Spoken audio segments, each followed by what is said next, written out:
Estimadas alumnas, estimados alumnos, este video es la retroalimentación del cuestionario autoevaluativo número 2 de la farmacología cardiovascular. El primer caso que le presentamos es un paciente que sufría principalmente una angina de pecho y que era hipertenso. La hipertensión es importante ya que es, es, es importante para la respuesta de una de las preguntas de este caso, que veremos más adelante. El paciente se le administra nitroglicerina y en parche, y se le recomienda quitárselos antes de dormir. El tratamiento antihipertensivo es a base de enalapril e hidroclorotiazida. La primera pregunta que les hacemos es ¿cuál es el mecanismo de acción de la nitroglicerina?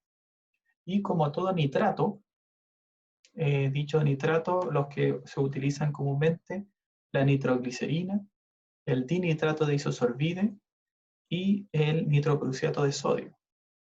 En este caso, para la angina se ocupan los dos primeros, principalmente la nitroglicerina en comprimidos sublinguales, intravenoso y también en parche, y el dinitrato principalmente en forma oral. ¿Cuál es el mecanismo de acción? Es, como sale en esta imagen, el nitrato son compuestos inorgánicos que donan óxido nítrico. ¿Cómo donan óxido nítrico? Eso depende del compuesto y las enzimas que ataquen a este compuesto. En este caso, para los nitratos es la aldehído deshidrogenasa tipo 2. De hecho, pacientes que tengan deficiencia en esta enzima van a ser resistentes al nitrato, pero no así, por ejemplo, al dinitrato de isosorbide o al nitroprusiato de sodio. Por ende, también depende del compuesto, es la enzima que pueda metabolizar al nitrato y de otra manera permitir la liberación de este gas soluble, que es liposoluble, que es el óxido nítrico. La respuesta correcta era que aumenta la disponibilidad o la cantidad de óxido nítrico en las células musculares lisas vasculares.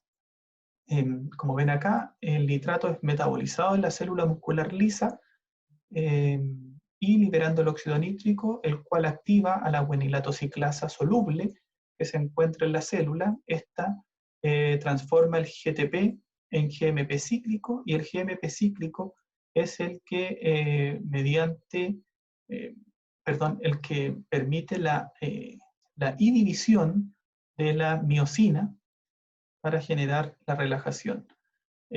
También es importante destacar que la fosfodiesterasa son las enzimas que degradan el GMP cíclico. Existen más de 9 fosfodiesterasas distintas, cada una con distinta especificidad. Algunas degradan específicamente GMP cíclico, como por ejemplo la fosfodiesterasa 5, la que es blanco de fármacos ocupados para inicialmente para la disfunción eréctil, que hoy en día también se ocupan para la hipertensión pulmonar, como el sildenafilo o el tadalafilo, que disminuyen mucho la presión arterial en conjunto con los nitratos, y están contraindicados su coadministración. Esto es porque el sildenafil, al inhibir la fosfodiesterasa, potencia mucho la producción de GMP cíclico inducida por el óxido nítrico. ¿Por qué las otras respuestas no son correctas? Aumentar la síntesis de óxido nítrico activando ENOS. Esto ya lo vimos con el nitroprusiato en el cuestionario anterior de la actividad 1, en el que el óxido nítrico lo que hace es activar la guanilato ciclasa y no la ENOS, recordando que la ENOS es la productora de óxido nítrico. Disminuyendo la actividad de fosfodiesterasa 5, como lo vimos acá, fármacos como el sildenafil, tadalafilo y vardenafilo son los que producen este efecto, y activar la guanilato ciclasa unida a la membrana. Les recuerdo que existe otra guanilato ciclasa que se encuentra aquí y que tiene es una proteína que atraviesa la membrana y que en su lado extracelular reconoce los péptidos natriuréticos, ANP, BNP. Y de esa manera generan la activación de su guanilato que está a nivel intracelular generando el mismo efecto, pero no es blanco de los nitratos, sino más bien de fármacos como la nesiritida, que es un agonista de este tipo de células. Y como ven acá, la norepinefrina, que aumenta la tensión de la célula muscular, es disminuida esta tensión por el uso de nitroglicerina. Importante destacar que existen distintas formas, como les explicaba yo, de metabolizar los nitratos para que ellos liberen el óxido nítrico. Por ejemplo, requieren algunos estas enzimas tioladas, por tanto,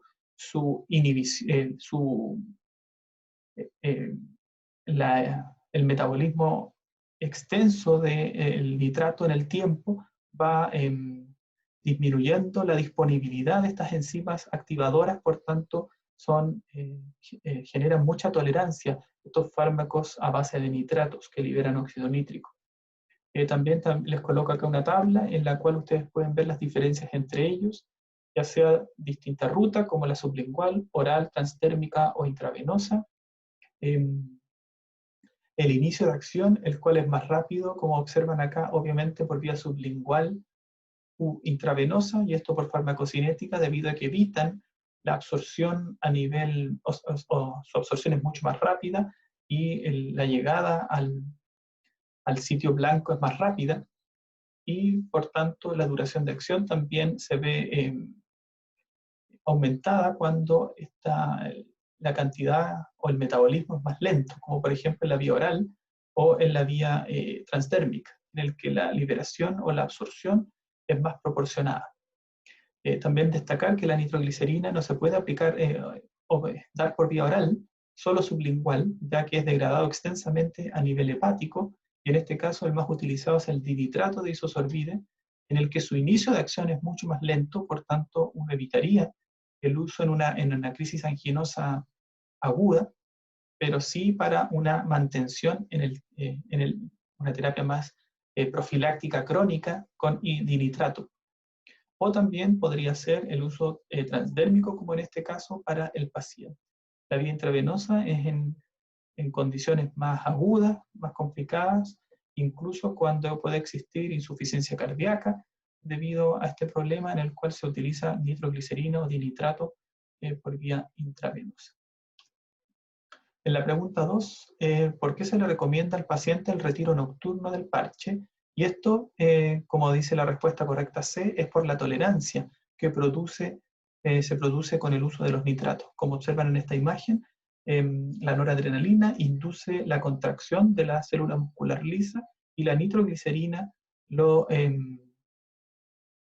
disminuye. Esto es en forma aguda. Pero cuando la incubación, por ejemplo, de nitroglicerina se produce una preincubación con nitroglicerina más en este celular, por tanto uno puede hablar de una forma más crónica de 2 horas. La noradrenalina induce este efecto, y el aplicar nuevamente nitroglicerina cuando ya se preincubó inicialmente ejerce un efecto mucho menor. Existen varias teorías por las cuales se puede producir tolerancia, y a distintos fármacos se produce tolerancia. La nitroglicerina induce una tolerancia mayor que la producida por ejemplo, el dinitrato de isosorbide. Eso se puede explicar por las distintas enzimas que pueden metabolizar estos fármacos para la liberación de óxido nítrico. Otra forma de explicarlo también es la disminución, por ejemplo, de la actividad o la expresión de ciertas proteínas, como la PKG. La PKG es una proteína activada por el GMP cíclico, que es blanco, que es el que aumenta cuando se aporta el óxido nítrico a la célula muscular. En este caso, como observan, a mayor dosis de nitroglicerina, hay menor, en esta forma crónica, disminuye la expresión de esta enzima, que es importante para los efectos vasodilatadores, en este caso venosos. Por tanto, esta sería una explicación de por qué se produce tolerancia. La otra explicación es porque las moléculas que promueven el metabolismo de nitroglicerina, por ejemplo, enzimas con grupos tioles o distintas otras entidades que promueven la activación de la nitroglicerina dentro de la célula blanco, se van acabando con el uso continuo y crónico. Se cree y se ha demostrado que la interrupción por más o menos entre 8 y 12 horas del tratamiento con un nitrato vuelve a la célula más activa o reactiva su capacidad de metabolizar estos nitratos, y esa es la explicación de por qué los pacientes deben interrumpir en la noche. ¿Por qué en la noche? Porque es donde comúnmente la gente va a descansar y comúnmente estos pacientes tienen angina de esfuerzo, por tanto el esfuerzo que realizan en la noche es el menor posible, por tanto es en esta etapa del momento de la vida del paciente en el que su esfuerzo es menor, por tanto la necesidad de óxido nítrico, de nitroglicerina, óxido nítrico, en la noche es menor. Por tanto, es en esta etapa de 8 o 12 horas en el que se deja libre al paciente del fármaco para que estas, entre otras explicaciones, esto no ocurra y la tolerancia se vaya disminuyendo. Debido a la posible hipotensión nocturna, esta no es una razón por la cual se quita el parche, debido a que no existe mayor efecto en la noche que en el día respecto al uso continuo de estos nitratos, porque su efecto es necesario con la actividad diaria. Eso es verdad, pero si un paciente tuviera otra forma de vida en el que en la noche sea su actividad habitual, es en ella donde se requeriría el nitrato, y en el momento del día en el que tenga menor actividad física es donde se tendría que interrumpir la terapia. ¿Y por qué los efectos farmacológicos en la D aumentan en decúbito? Esto tampoco es así, ya que los efectos de los nitratos son independientes de la posición del paciente. Por tanto, como les explicaba, la tolerancia que se produce por el nitrato da cuenta de la necesidad de interrumpir o hacer una terapia menos crónica, o hacer una interrupción de más o menos 8 horas que calzan justo con el descanso del paciente para que se restituyan las moléculas que generen la activación de nitroglicerina, de dinitrato o de los distintos nitratos que se utilizan en la clínica. La pregunta 3 es: ¿cuál es la principal acción farmacológica que da cuenta del efecto antianginoso de la nitroglicerina? En esta imagen tenemos los dos nitratos principales que se utilizan, la nitroglicerina y el dinitrato de isosorbide. Ambos tienen un efecto semejante, en el cual al ingresar al vaso sanguíneo, principalmente ellos generan una venodilatación. Esto se ha intentado explicar y investigar, pero no se sabe por qué la preferencia a concentraciones terapéuticas bajas de los nitratos, su preferencia por la dilatación del vaso se produce más en la vena que en las arterias de resistencia en este caso. Se ha visto también que pueden generar vasodilatación de las arterias más grandes, como las arterias coronarias en sí, y eso permite suplir con más oxígeno al corazón. Pero el principal efecto o acción farmacológica de los nitratos es, como sale aquí la flecha más gruesa, generar venodilatación, y de esa manera disminuyen la precarga. Y al disminuir la precarga, generan menor estrés de pared del ventrículo, y eso genera menor consumo del oxígeno. Como sale aquí también, se le explica en parte, moléculas como el glutatión u otros donadores de tioles son en parte también importantes para el metabolismo de estos grupos nitrato, como estos dos que aparecen acá, para la generación o la liberación del óxido nítrico como efecto farmacológico. Cuando estas moléculas se acaban con el uso crónico, es cuando aparece la tolerancia que vimos en la pregunta anterior. Vasodilatar las arterias, esto ocurre, pero en dosis mucho más altas, por ejemplo, en dosis intravenosas, en la cual ocurre tanto disminución de la precarga como disminución de la poscarga. Pero en dosis habituales sublinguales o en parche, la concentración es menor, por tanto, ocurre mayormente disminución de la precarga. Aumento del suministro de oxígeno. Esto podría ocurrir también a dosis muy altas, ya que se dilatan las arteriolas coronarias. La arteria coronaria, no las arteriolas en este caso. Por tanto, este es un efecto menor. Podría ocurrir, pero es menor respecto al aporte que ocurre con la disminución de la precarga. E inactivación de nociceptores cardíacos, esto indirectamente podría ser, indirectamente lo digo porque al disminuir la precarga se disminuye el consumo de oxígeno, por tanto menor liberación de activadores de los nociceptores, como podrían ser ATP o lactato o protones que se promueven al generarse la glicólisis por disminución de la cantidad de oxígeno que tiene una célula, que son los que inicialmente son los activadores de estos nociceptores que generan el dolor, en este caso el dolor anginoso. Pero que les quede, para dejarles claro que el principal mecanismo de acción de este fármaco antianginoso es generar venodilatación, disminución de la precarga y menor consumo del oxígeno a nivel del corazón. La pregunta 4 es: debido a la cronicidad de la angina y que volvieron los efectos o los síntomas, se debe instaurar un tratamiento farmacológico crónico. ¿Cuál de los siguientes fármacos sería de elección? Acá tenemos 4 fármacos y importante es que tomando en cuenta su estado actual. Ustedes tienen 4 fármacos: un beta bloqueador como bisoprolol, un bloqueador del calcio como verapamilo, furosemida, que es un diurético de Lassa, y el dinitrato, que es otro nitrato posiblemente utilizado para la terapia crónica. Acá tenemos los más comúnmente drogas usadas, son 3 tipos: los nitratos, los dilatadores bloqueadores del calcio, y también tenemos los beta bloqueadores. Acá tenemos los nitratos, que son vasodilatadores principalmente venosos, los bloqueadores del calcio, que son vasodilatadores principalmente arteriolares, y también depresores cardíacos dependiendo del calcio bloqueador. Recordamos que lo vimos muchas veces en la unidad anterior, en el que verapamilo es un depresor cardíaco al antagonizar los canales de calcio, y tenemos los beta bloqueadores como el bisoprolol, que deprimen la función cardíaca. Como observan acá, también tenemos los distintos fármacos, los nitratos, nuevamente generando reducción de la precarga, como la nitroglicerina. Tenemos los beta bloqueadores o bloqueadores del calcio, que al reducir principalmente el nodo seno auricular, disminuyen la frecuencia cardíaca, por tanto el consumo de oxígeno.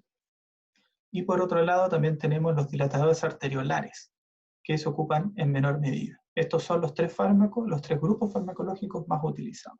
¿Por qué bisoprolol? Porque les recuerdo que el paciente también estaba quejado de hipertensión arterial. Por tanto, aunque verapamilo podría ser de utilidad y dinitrato de isosorbide podrían ser de utilidad, estos 2 fármacos no son utilizados en los pacientes hipertensos. Por tanto, el único fármaco que se puede utilizar en un paciente hipertenso y con angina es en esta lista el bisoprolol.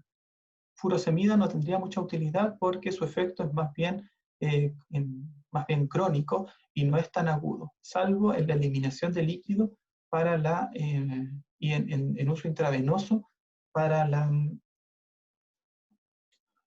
el edema pulmonar agudo luego de, por ejemplo, un infarto cardíaco o una insuficiencia cardíaca aguda. Meses después el paciente acude con un dolor mayor precordial, con varios síntomas respiratorios, por ejemplo, cianótico, y también con una presión muy baja, de 90 por 51, y una fracción de eyección muy baja. Por tanto, estaba con una insuficiencia cardíaca con compromiso pulmonar, y se inicia para el tratamiento del edema agudo de pulmón dobutamina, furosemida y enalapril. Luego de su estabilización y por su insuficiencia cardíaca, se le da al paciente furosemida, enalapril, bisoprolol, aspirina y atorvastatina. Las preguntas que vienen a continuación tienen que ver con respecto a este caso, o a esta segunda parte del caso, en el que les preguntamos cuál es el mecanismo de la dobutamina. La dobutamina es uno de los fármacos con capacidad inotrópica. Existen varios tipos de ellos, como por ejemplo el isoproterenol o la propia dobutamina, que son agonistas beta, principalmente beta 1, ya que al aumentar el AMP cíclico aumenta la cantidad de calcio y esto es porque activa directamente los canales a través de PKA, la cual es activada por AMP cíclico. La PKA activa los canales de calcio, activa el retículo, promueve que el retículo sarcoplásmico libere más calcio, y ese aumento de calcio puede genera contracción, aumenta la contracción en una etapa aguda. Como sale acá, y en la parte de arriba es lo interesante que ustedes sepan, cuando los pacientes tienen una baja presión sanguínea, se recomienda el uso de inotrópicos y vasopresores. Cuando la presión arterial está sobre 90 o sobre 100 en algunos otros algoritmos, solo se ocupan vasodilatadores. En este caso, el paciente estaba más o menos en esta presión, por tanto se utiliza inotrópicos para mejorar su hemodinamia y sus efectos pulmonares. ¿Cuáles son las otras alternativas? Inhibir la bomba sodio-potasio ATPasa, en este caso es la digital, en este caso la digitoxina, la digoxina, perdón, como fármaco que podría utilizarse como alternativa A. Antagonizar los receptores alfa, esto no lo hace la dobutamina en sí, ya que es una agonista beta, principalmente. Y activar receptores de dopamina cardíaco tampoco lo hace la dobutamina, sino más bien la dopamina en sí, que también inicialmente se ocupaba, ya no se ocupa mucho, como un fármaco inotrópico positivo. También tenemos otros inotrópicos como los inhibidores de fosfodiesterasa que aparecen acá, como amrinona, milrinona, y tenemos estos fármacos que son sensibilizadores del calcio, como levosimendan principalmente, que a las mismas concentraciones de calcio favorecen la contracción. ¿Cuál es el problema de todos estos fármacos? Que aumentan el calcio intracelular, pudiendo generar arritmias cardíacas. Y ese es el motivo de que muchos de ellos se utilicen solo en la etapa aguda de la insuficiencia cardíaca y han demostrado disminuir la sobrevida de los pacientes en periodos más crónicos. Es por eso que solo se utilizan en la etapa aguda de descompensación para mejorar la hemodinamia del paciente, y cuando ya está estabilizado se elimina este tratamiento con inotrópicos para mantener el tratamiento más crónico a base de inhibidores de la ECA, antagonistas del receptor AT1, antagonistas beta. La pregunta 6 es cuál de estos podría haber sido de utilidad como reemplazo, y el más utilizado entre ellos es la milrinona. Como vieron, como les comenté, como ven acá, la milrinona es un inhibidor de fosfodiesterasa. Lo que hace es aumentar el AMP cíclico principalmente. Y el aumento del AMP cíclico trae consigo la activación de PKA, y la PKA fosforila distintas proteínas, entre ellos los canales de calcio, el receptor de rianodina, que se encuentra en el retículo sarcoplásmico, cerca para mejorar la diástole también, la relajación ventricular, todo esto para mejorar la función cardíaca. Digoxina, en este caso, la digoxina también se podría utilizar, no se utiliza mucho como terapia de rescate, se utiliza más bien como terapia crónica, pero si se utilizara como terapia de rescate, necesita una dosis de carga. Esto se explica más bien como por la parte farmacocinética de la digoxina, en el que requiere, por su vida media y por su volumen de distribución, requiere tiempo para alcanzar una concentración adecuada en su blanco farmacológico, que es la sodio-potasio ATPasa ventricular. Y es por ello que requiere de varios días para alcanzar el estado en equilibrio por su vida media. Les recuerdo que el estado de equilibrio era más o menos entre 3 y 5 vidas medias, como la vida media de la digoxina es mayor a un día, requiere por lo menos 3-4 días para alcanzar este estado estable. Por tanto, se requiere una dosis de carga, pero les vuelvo a repetir, no están utilizados en etapas agudas. La espironolactona se utiliza, pero por vía oral, y no en una etapa aguda, sino más bien en una etapa crónica, en la cual los primeros fármacos no han resultado útiles, como sucedió en el caso de este paciente. Y finalmente, el Isquiren no se utiliza, no ha sido aprobado, sino la única aprobación que tiene el Isquiren recordándoles que es un inhibidor de la renina, es para la hipertensión, pero cuando ya y aparte no ha demostrado mayor beneficio por sobre los otros fármacos como los IECA o los antagonistas del receptor AT1. La pregunta 7 es ¿para qué se utilizó furosemida o cuál es la utilidad de furosemida?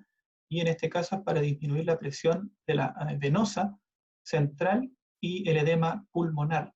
Como ven acá, en la insuficiencia cardíaca, el aumento del gasto cardíaco es a expensas de un aumento también del volumen final diastólico. ¿Esto qué quiere decir? Que en palabras simples el corazón se llena a más presión porque está llegando más volumen y al ser insuficiente, al contraerse, eyecta menos sangre, por tanto queda más sangre en la cámara ventricular, por tanto cuando la aurícula o el llenado pasivo llena nuevamente el ventrículo, el corazón genera un estrés mayor de pared y eso genera mayor presión de las aurículas, por tanto mayor presión venosa, pulmonar y venosa sistémica, y eso genera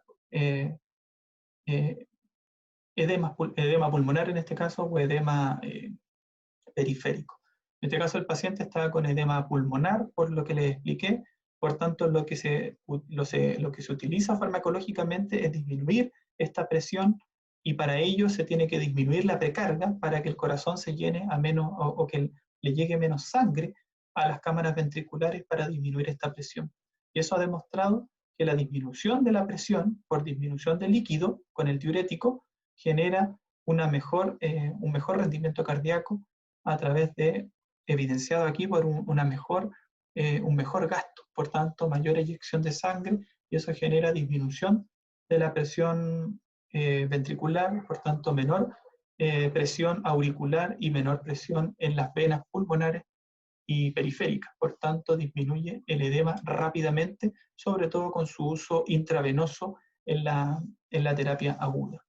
Por disminuir la concentración de potasio y la contractilidad, eso tendría efectos contraproducentes en este paciente, aumento del gasto cardíaco por disminución de la poscarga, de hecho aumenta el gasto cardíaco, como lo observan acá, un aumento del gasto, que es de esta línea a esta línea prácticamente, y eso lo promueven por disminuir la precarga de la sangre que le llega al corazón. ¿Quién disminuirá la poscarga, por ejemplo? Fármacos como la hidralazina, que es un dilatador arteriolar, o fármacos como los bloqueadores del calcio, más selectivos de vasos, como las dihidropiridinas. Pero en este caso, la furosemida disminuye la precarga y aumenta la concentración de calcio en el miocito. Eso lo podría hacer fármacos como la digoxina, que son los que aumentan la concentración de calcio por inhibir la bomba, como lo veremos en unas diapositivas más adelante. La pregunta 8 es ¿qué esperaríamos con el uso continuo o en el uso de la furosemida? Tal cual lo vimos con la hidroclorotiazida, tanto en el control del 1 como en el cuestionario 1, la inhibición de este transportador, de este cotransportador de sodio, potasio y cloro que se encuentra en el asa de Henle por furosemida, inhibe la reabsorción de sodio. En esta zona se reabsorbe más o menos entre el 20 y el 25% del sodio filtrado en el glomérulo en la zona inicial del nefrón. Por tanto, la carga de sodio que llega a la zona donde se encuentra el ENaC, que en el distal terminal, en el túbulo distal terminal o en el colector, este aumento de sodio genera una mayor excreción de potasio. Y eso genera la hipopotasemia, que se observa con hidroclorotiazida y también, obviamente, con furosemida, porque siguen el mismo principio de una carga de sodio excesiva en el colector que reabsorbe este sodio para eliminar potasio. También generan hipocalcemia.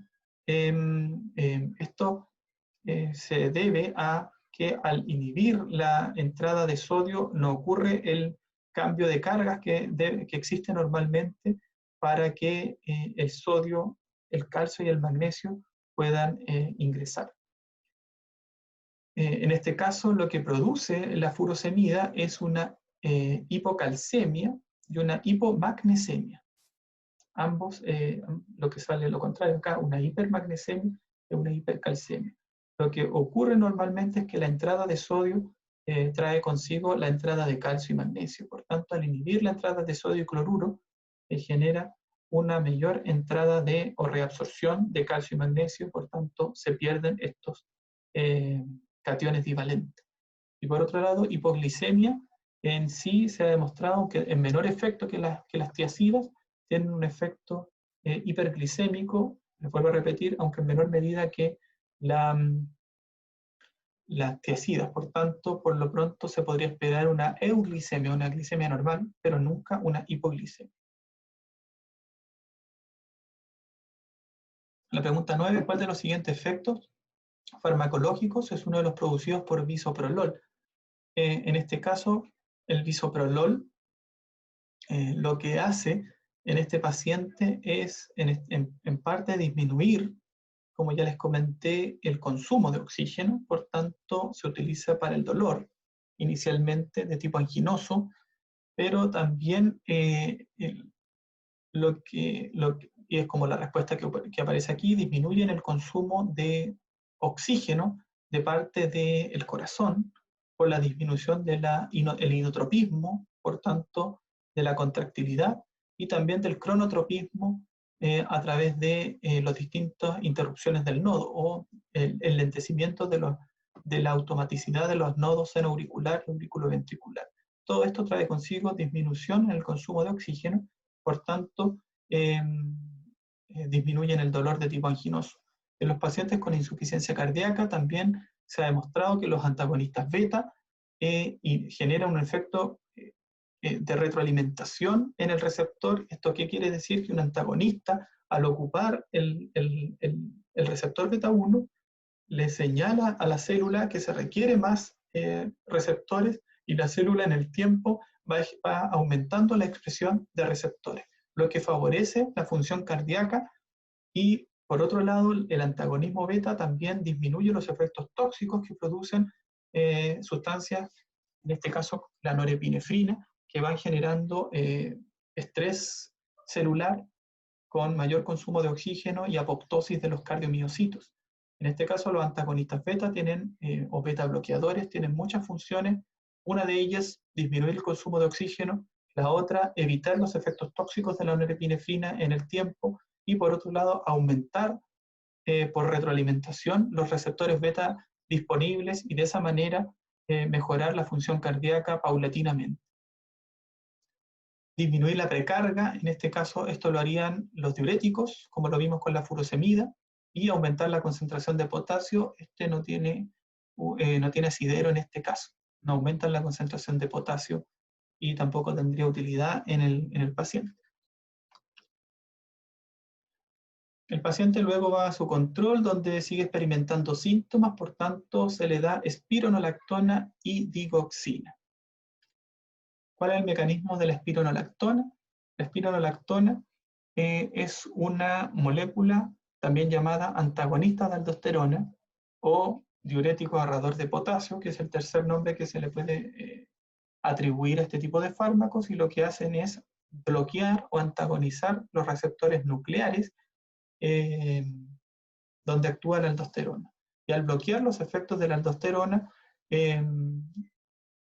tienen varios efectos que le dan su utilidad en este tipo de pacientes. Inicialmente lo que hacen en el nefrón es el aldosterona aumentar la expresión de los canales ENaC o la sodio-potasio ATPase. De esa manera favorece la reabsorción de sodio y por eso en el hiperaldosteronismo existe hipertensión arterial con hipopotasemia por la pérdida de sodio de potasio, que se explicó anteriormente. Sería uno de los posibles efectos, pero como sale acá, otro efecto principal es que los receptores mineralocorticoides a partir de la aldosterona generan varios efectos cardíacos contraproducentes. Por ejemplo, favorecen la hipertrofia y apoptosis de los cardiomiocitos, favorecen la activación de los fibrolastos con depósito de colágeno, lo que hace genera fibrosis cardíaca. También se ha demostrado que promueven efectos en la conducción cardíaca, por tanto, son propensos a generar arritmias. Y entre otros efectos también en células endoteliales con la entrega de oxígeno o de nutrientes, entre otras, son producidos por aldosterona en su receptor mineralcorticoide en corazón. Y esa es una de las explicaciones por las cuales espironolactona y eplerenona son utilizados hoy en día como antagonistas de estos efectos, no solo a nivel renal, por sus efectos diuréticos y ahorradores de potasio, sino principalmente por su efecto a nivel cardíaco, que le ha demostrado aumentar la sobrevida en estos pacientes. Antagonizar los efectos de angiotensina 2, eso es atribuible a losartán, candesartán. Disminuir la síntesis renal de renina, esto lo podría producir un antagonista beta 1, por ejemplo, como carvedilol, que actúan en las células yuxtaglomerulares, e inhibir la actividad de los canales de sodio. Eso en parte lo producen, pero no es un mecanismo que directo, sino más bien son fármacos como la amilorida o el triamtereno los que disminuyen la actividad. Indirectamente pueden inhibir la actividad de los canales de sodio a través de otras proteínas activadas por aldosteronas como la proteína SGK. Esta proteína SGK también es importante para la activación del ENaC. No obstante, no es un mecanismo importante para la mayor sobrevida de los pacientes, ya que esto se atribuye a lo que les comenté anteriormente, directamente en receptores ubicados en las células del corazón. Las preguntas 11 y 12 tienen que ver con sus efectos adversos, y en este caso, el efecto adverso que aparecen 4 efectos adversos: alcalosis metabólica e hipopotasemia. Estas van de la mano con que espironolactona es un diurético ahorrador de potasio, y por tanto generan hiperpotasemia y acidosis metabólica, porque no solo retienen potasio, sino también retienen protones. Y de esa manera las B y C son producidos por la aldosterona, el agonista del receptor mineralcorticoide. Y la bradicardia, esto no actúa directamente a nivel cardíaco, a nivel de los nodos. La espironolactona, por tanto, no se le atribuyen efectos cardíacos directos, me refiero en el ritmo cardíaco, a la espironolactona. La ginecomastia es uno de los principales efectos adversos encontrados en este tipo de fármaco. El otro sería acidosis metabólica, y el otro sería hiperpotasemia. La ginecomastia, ¿cómo se explica? Y en la pregunta 12, es por bloquear los receptores androgénicos. Y aquí se observa en esta parte de la figura, que la testosterona y la dihidrotestosterona son importantes para la activación de sus receptores de andrógenos en el tejido de las mamas. Y esto es inhibido por fármacos antiandrogénicos. Y de esa manera, al bloquear los receptores androgénicos, espironolactona, esto es bloqueado, por la testosterona. Bien les decía, la testosterona inhibe el crecimiento de estas células epiteliales mamarias, y los fármacos antiandrogénicos bloquean el bloqueo. Por tanto, favorecen el crecimiento de estas células. Y fármacos como la espironolactona u otro tipo de fármacos antiandrogénicos son capaces de producir ginecomastia por activar los receptores de andrógenos por inhibir los receptores de andrógenos en estos tipos celulares. Este efecto no se observa con eplerenona, como lo vimos se vio en el cuestionario y también en el libro guía, en que la eplerenona no es un antagonista del receptor de andrógeno. Por tanto, no tiene este efecto. Es un antagonista mineralcorticoides selectivo, no así la espironolactona. Por tanto, el efecto adverso es ginecomastia, porque inhibe el efecto inhibitorio de la testosterona o la dihidrotestosterona, y por otro lado, ¿por qué lo produce? Por bloquear directamente el receptor de andrógenos. La pregunta 13 es ¿por qué o cuál es el blanco farmacológico de la digoxina?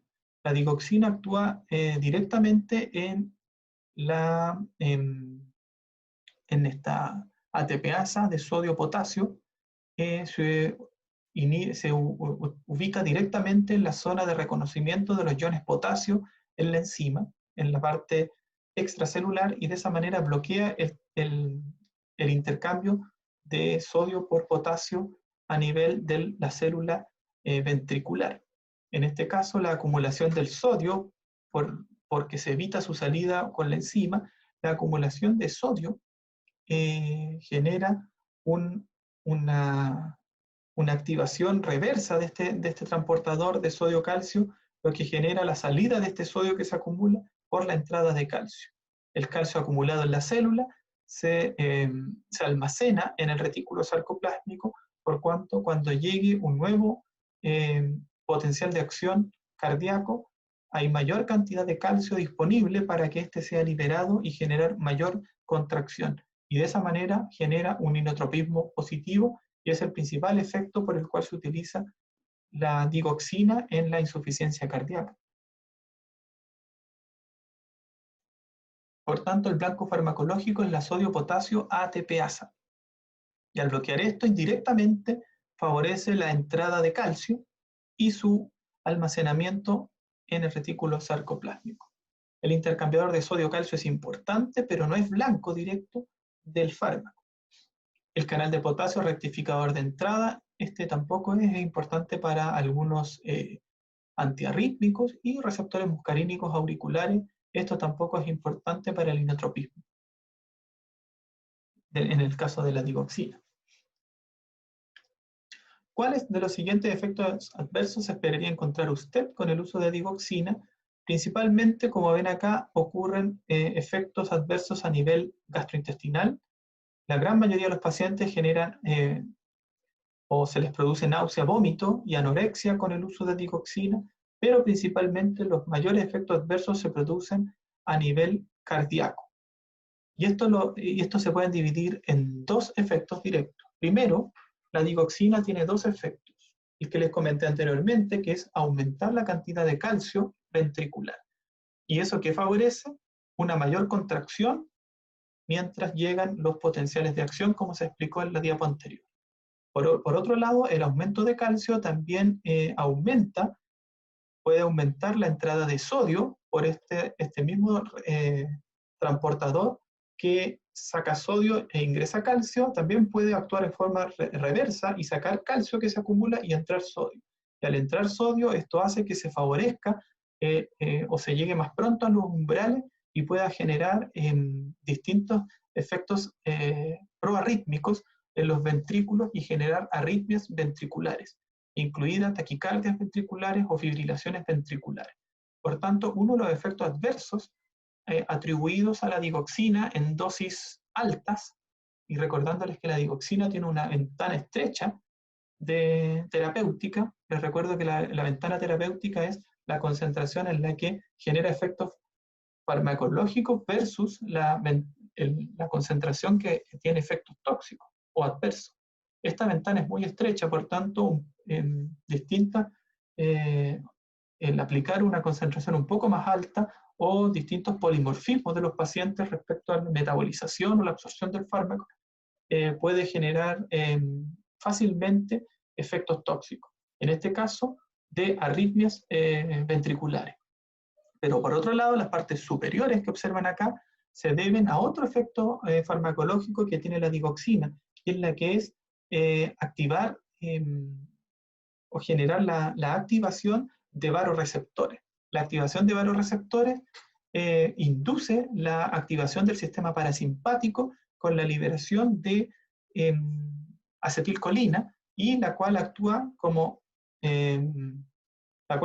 principalmente a nivel del nódulo sinusal, las aurículas y el nódulo auriculoventricular. Y es por ello que la activación de la acetilcolina de esta zona genera disminución de la conducción del potencial cardíaco, generando bradiarritmias o bloqueo auriculoventricular en dosis elevada. Por tanto, tiene dos tipos de arritmias, ya sean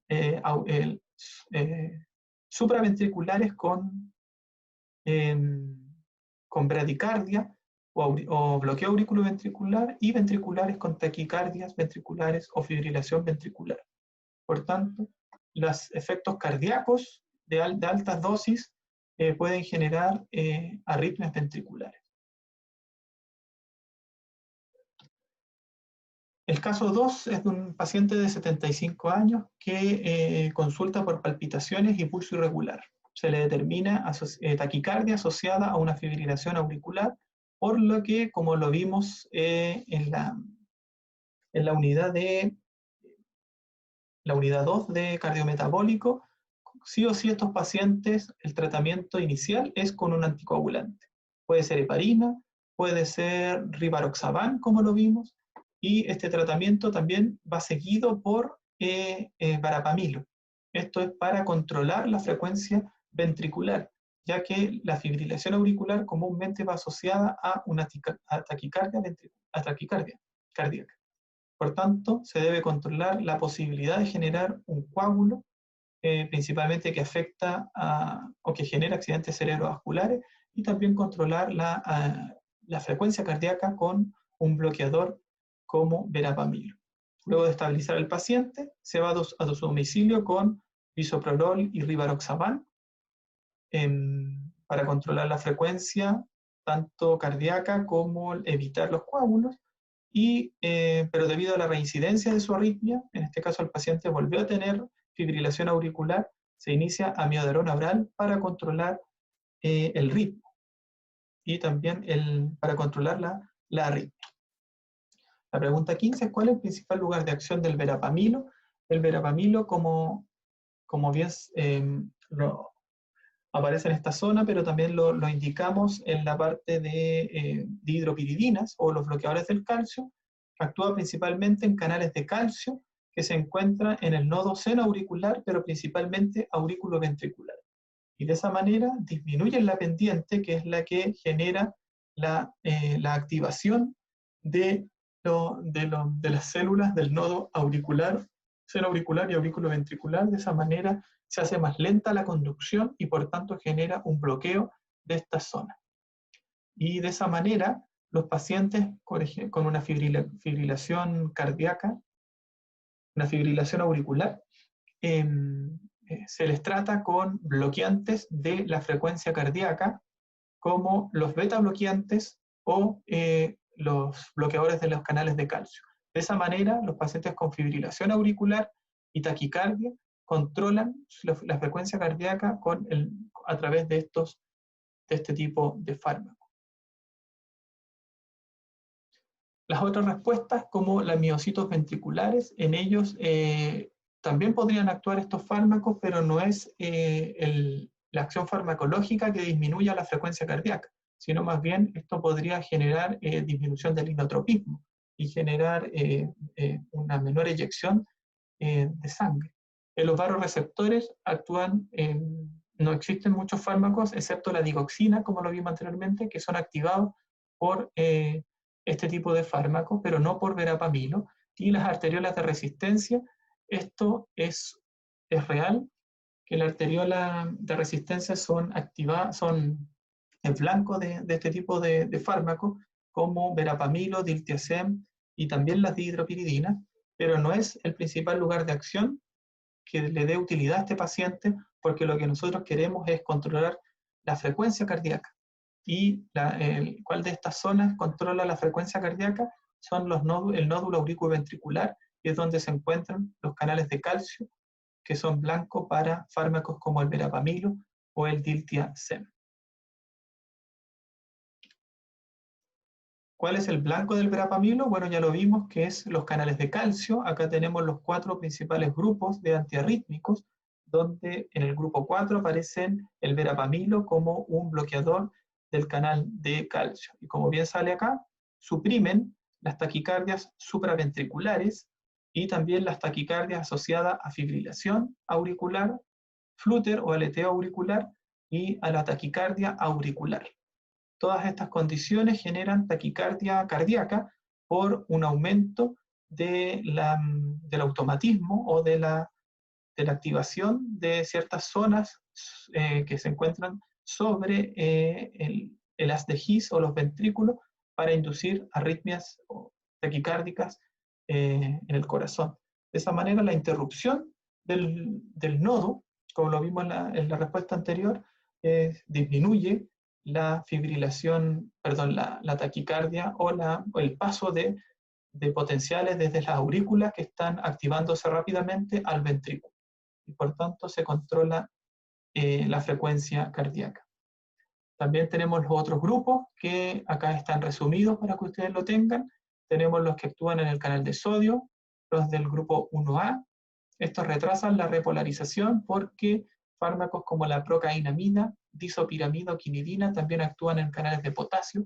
Por tanto, no solo disminuyen la conducción por inhibir el canal de sodio, sino también prolongan la repolarización por inhibir canales de potasio. Tenemos los del grupo 1B, como la lidocaína, que actúan principalmente en los canales de sodio que se activan rápidamente. Y esto sucede principalmente en ciertas zonas de isquemia, y es por eso se ocupa principalmente la lidocaína en arritmias de tipo ventriculares asociadas a infarto. Y el grupo 1C, estos reducen la velocidad de conducción porque son de acción lenta, y esto se produce porque inhiben por más tiempo el canal de sodio. Por tanto, el canal de sodio o la conducción se hace más lenta ya que hay menos canales de sodio disponibles para activarse, y por tanto se utiliza en ciertas arritmias, sobre todo auriculares o ventriculares, asociadas a activaciones por canales de sodio. En este caso, los más utilizados son propafenona y flecainida. Los del grupo 2, que son los antagonistas beta, se utilizan para disminuir el automatismo, sobre todo a nivel del nodo senoauricular o aurículo ventricular, y podrían ser utilizados en ciertas condiciones donde también se utilizan fármacos como el verapamilo, por ejemplo, en la taquicardia supraventricular. Y los del grupo 3, donde el principal representante es la miodarona, ellos prolongan la repolarización porque inhiben directamente el canal de potasio, que es el que genera la repolarización. Por tanto, al inhibir el canal de potasio, se prolonga la repolarización, y eso hace más difícil, o en ciertas reentradas, en este tipo de arritmia que se produce por reentrada, genera una mayor probabilidad de que cuando se genere esta reentrada, esta zona reactivada por esta reentrada, se encuentre repolarizando aún o no apta para una nueva activación. Por tanto, ahí es donde se ocupan este tipo de fármacos como la miodarona. Taquicardia supraventricular, por ejemplo, por una reentrada nodal o reentrada en las aurículas, donde controlan, por ejemplo, la fibrilación auricular, como en el caso del paciente. En la pregunta 17 es ¿cuál de los siguientes mecanismos da cuenta de la utilidad de amiodarona? Y como ya les comentamos, es un bloqueador del canal de potasio. Como ven, sale acá, inhiben la repolarización, por tanto, la repolarización se hace más lenta y el potencial de acción se aumenta en tiempo. Esto puede generar, comúnmente, aumenta el segmento QT, y de esa manera se hace propenso a arritmias como las torsades de Points en francés. Y esto propensa a ciertas arritmias ventriculares. No tanto como la miodarona, porque como habrán leído, la miodarona también tiene otros efectos como inhibir ciertos canales de sodio, inhibir antagonistas. También podría actuar como un antagonista beta o como un bloqueador del calcio. De hecho, se sabe que la miodarona puede ejercer todos los efectos, pero el principal es el bloqueo del canal de potasio. Aumentar el AMP cíclico en nodos seno y aurículo ventriculares, de hecho haría lo contrario, disminuiría el AMP cíclico porque actúa como un antagonista beta, disminuye la contractilidad de los miocitos por inhibir de canales de calcio. Eso sí lo hace, o lo podría hacer, pero les recuerdo que principalmente actúa a nivel de canales de potasio, y inhibir los canales de cationes activados por hiperpolarización. Eso lo hacen fármacos como los antagonistas beta, que de esa manera pueden disminuir el automatismo en células como del nodo seno auricular o aurículo ventricular. ¿Cuál de los siguientes parámetros clínicos debiera considerarse como seguimiento para el uso crónico de amiodarona? Y acá tenemos los principales efectos adversos de la amiodarona, donde destacan por gravedad la toxicidad pulmonar, la hepatotoxicidad, como por gravedad. También destacan hipotiroidismo que ocurren en porcentaje de pacientes no menor. Esto también puede ocurrir por distinto, como lo vimos en endocrino. Esto podría ser por el aporte de yodo, generando hipertiroidismo o liberación de las hormonas tiroideas desde las células foliculares, o por otro lado, inhibir el efecto o la incorporación de yodo en las células foliculares, u otros efectos que todavía no se conocen, pero que también pueden desencadenar hipotiroidismo. De esa manera, las hormonas tiroideas, por este efecto, son uno de los indicadores que hay que ver como seguimiento en el tratamiento con amiodarona en estos pacientes. Creatina quinasa no se ha demostrado daño a nivel muscular.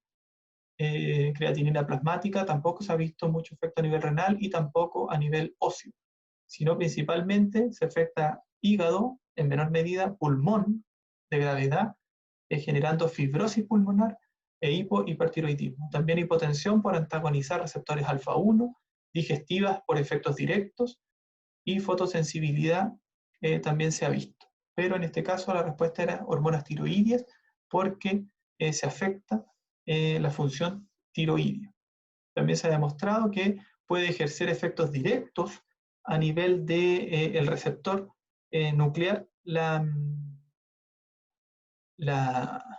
amiodarona, que actuaría como simulando una hormona tiroidea. Por eso les comentaba que existen muchos mecanismos que pueden explicar por qué genera hipertiroidismo, pero también hipotiroidismo. Y es por eso que estos pacientes con el uso crónico tienen que evaluar su estado tiroideo. Bueno, asociado a lo anterior, también olvidé comentarles que existe la dronaderona. La dronaderona, como lo habrán leído en el libro, es un fármaco semejante estructuralmente a la amiodarona, pero carece de yodo. Por tanto, los efectos tiroideos han disminuido. Y es una de las ventajas de utilizar dronaderona por sobre amiodarona. No obstante, se ha visto en algunos estudios que no es tan eficaz como la amiodarona a la hora de normalizar el ritmo cardíaco en ciertas arritmias en las cuales se utilizan estos fármacos. Pero es una buena alternativa cuando los pacientes pueden tener problemas tiroideos, el usar dronaderona por sobre amiodarona. Y el último caso es una mujer con trabajo de parto, en la que se le administra analgesia epidural, presentando un cuadro de hipotensión arterial con bradicardia sostenida. Se suministra fenilefrina agonista alfa-1 para aumentar la presión arterial, pero sin embargo continúa hipotensa, por lo que se administra efedrina y atropina intravenosa. Tras lo cual la paciente manifiesta dolor torácico y palpitaciones. Por un electrocardiograma se le diagnostica taquicardia supraventricular, TQRS estrecho, con 150 latidos por minuto, y la arritmia se debe revertir tras la administración de adenosina intravenosa, otro antiarrítmico. No se aprecian efectos secundarios ni para la madre ni para el feto. La pregunta 19, ¿cuál de las siguientes es una acción de la atropina? Esta no, los quise colocar para que ustedes recuerden o tengan en cuenta que la atropina también puede ser utilizada como un antiarrítmico. Y es porque no estuvo dentro de la lectura dirigida para ustedes, porque es un capítulo muy extenso en que tiene mucha información que no era relevante para ustedes, pero es importante que ustedes lo sepan del uso de atropina. La atropina comúnmente se utiliza en pacientes bradicárdicos por el hecho de que la acetilcolina actúa en los receptores M2 principalmente, que se encuentran en los nodos seno auricular y aurículo ventricular. Lo que hace acetilcolina es disminuir el AMP cíclico y más bien también antagonizar los efectos que puedan producir las catecolaminas a través de sus receptores beta 1 que se encuentran en estos mismos sitios del corazón para aumentar el AMP cíclico. Por tanto, acetilcolina disminuye el AMP cíclico generando cronotropismo. Como observan acá, este es el potencial normal en el nodo seno auricular en este experimento, y lo que hace la estimulación simpática es reducir la repolarización y tener otro efecto, disminuir el umbral de activación, y esto genera un mayor automatismo y por tanto aumenta la frecuencia cardíaca. Lo contrario sucede con acetilcolina, en el que la estimulación parasimpática disminuye este automatismo a nivel de seno auricular y aurículo ventricular, lo que reduce la frecuencia cardíaca. Por tanto, en el caso de la paciente, ¿para qué se le da atropina? Como ven aquí, la atropina es un antagonista de los receptores donde actúa la acetilcolina. Por tanto, este efecto de disminuir el AMP cíclico, de ser cronotrópico y dromotrópico negativo, como ocurre acá, se evita y aumenta la conducción del nodo auriculoventricular porque el equilibrio se desplaza al aumento del AMP cíclico inducido por las catecolaminas. Disminuye la contractilidad de miocitos ventriculares. Esto no lo produce la atropina, porque la atropina, los receptores muscarínicos se encuentran en muy baja concentración en los ventrículos. Disminuye la actividad de calcio en el nodo seno auricular. Esto, de hecho, induce lo contrario. Como les comenté yo, el AMP cíclico en sí activa, si lo recuerdan, canales de calcio para aumentar el calcio. Como las atropinas, recuerden que estamos hablando de atropina, bloquea este efecto, el AMP cíclico aumenta, por tanto debería activar canales de calcio para ingresar y generar un mayor automatismo, como el que se observa en esta figura inferior. Y aumenta la salida de potasio en miocitos auriculares. Lo que haría la salida de potasio sería hiperpolarizar, como ocurre acá, el miocito, y disminuir su contractibilidad. Lo que hace la atropina es lo contrario. Debería disminuir la salida de potasio, favoreciendo la despolarización celular. Como observan acá, y esto lo habrán visto, el nervio vago es el que libera la acetilcolina tanto en el nodo seno auricular, aurículo ventricular y aurícula. Por tanto, los ventrículos son principalmente inervados por el sistema simpático y no por el parasimpático. Y es en estas zonas donde actúa la acetilcolina, y como buen antagonista es donde solo actúa la atropina. Este es un antagonista puro que solo actúa cuando está en presencia de un agonista. Inhibe los efectos del agonista. La pregunta 20, la penúltima pregunta, es ¿para qué se ocupa o cuál es el mecanismo de acción de la adenosina? Como ven acá, es una figura semejante a la anterior. En este caso, la disminución del AMP cíclico se produce por adenosina, y en este caso la paciente, si recuerdan el caso, si vuelven atrás, la paciente estaba bradicárdica y se le da atropina para aumentar la función cardíaca, pero la paciente genera arritmia o más que bien taquicardia supraventricular. Por tanto, lo que se pretende es disminuir la función del nodo aurículo-ventricular para que disminuya la frecuencia cardíaca. Y entre ellos el más utilizado hoy en día es el bolo intravenoso de adenosina. Lo que hace la adenosina es generar vasodilatación en las arterias coronarias, pero lo que hace principalmente es disminuir la automaticidad de los nodos senoauricular y aurículo ventricular, por tanto disminuir la conducción hacia ventrículos y disminuir la frecuencia cardíaca e interrumpir rápidamente la taquicardia supraventricular. Por tanto, ¿cuál es el mecanismo?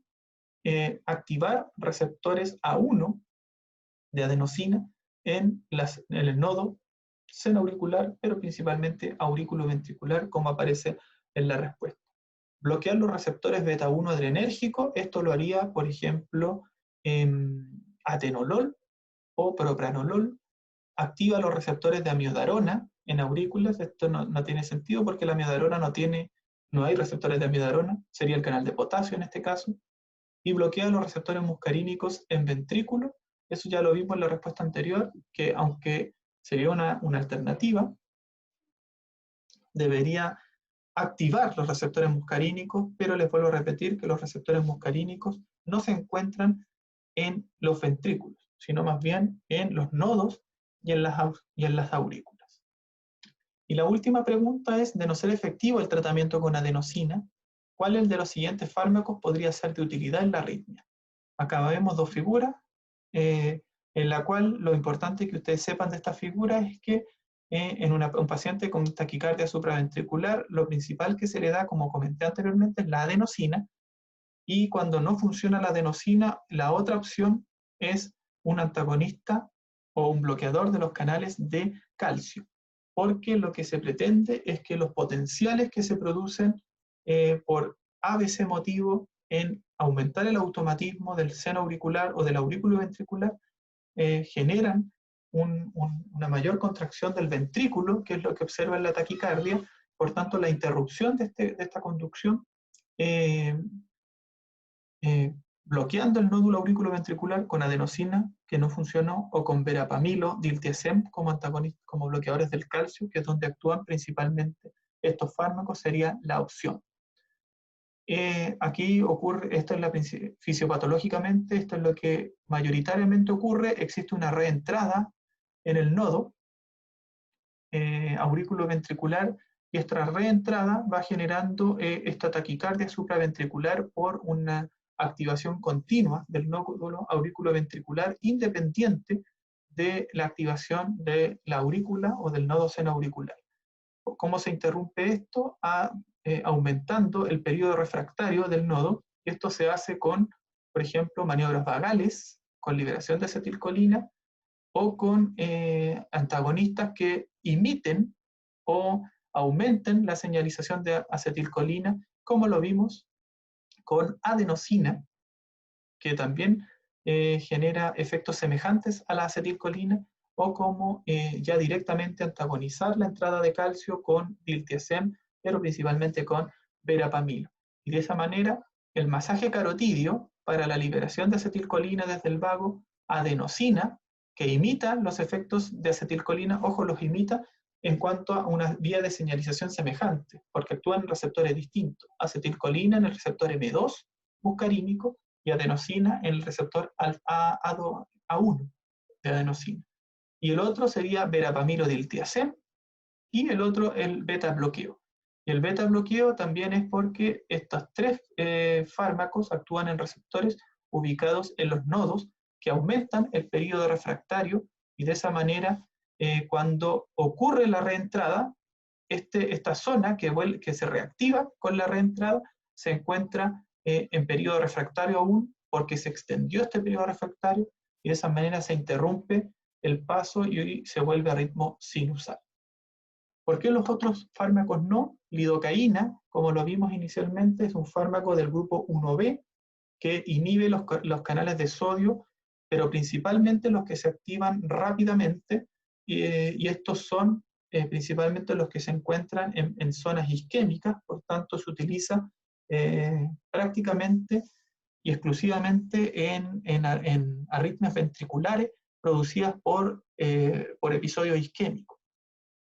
El amlodipino tiene una farmacología similar al verapamilo, pero les vuelvo a repetir que los canales de calcio ubicados en esta zona del nodo senoauricular no son inhibidos por fármacos dihidropiridínicos, sobre todo los más nuevos como amlodipino o felodipino, como lo vimos en la parte de la hipertensión. Por tanto, en este caso de la terapia antiarrítmica, sí es donde tienen más preponderancia los fármacos que no se utilizan en la hipertensión, como verapamilo o diltiazem. Y finalmente la milrinona. La milrinona tiene un efecto más bien inotrópico positivo, utilizado en forma secundaria respecto a dobutamina en el tratamiento de del problema de un shock cardiogénico producido por la insuficiencia cardíaca, en el cual se pretende aumentar la función cardíaca por este tipo de fármaco. Y en este caso la respuesta correcta es verapamilo, teniendo en cuenta que también podría ser adenosina o también podría haber sido utilizado un beta bloqueador para la interrupción de esta arritmia supraventricular. Bueno, estimadas alumnas, estimados alumnos, esto fue la retroalimentación. Espero les haya sido de utilidad. Cualquier duda, algún error que hayan evidenciado, que también puede ocurrir o suele ocurrir, en el que ustedes pueden percatarse de esto, por favor háganlo saber para corregirlo, y también ciertas dudas que tengan que de este cuestionario o de la materia asociada a este cuestionario, para poder tratar de responderles para que tengan un buen rendimiento en su control del próximo martes 6. Bueno, me despido, no sin antes agradecerles, como siempre, su atención, y nos vemos en otra oportunidad.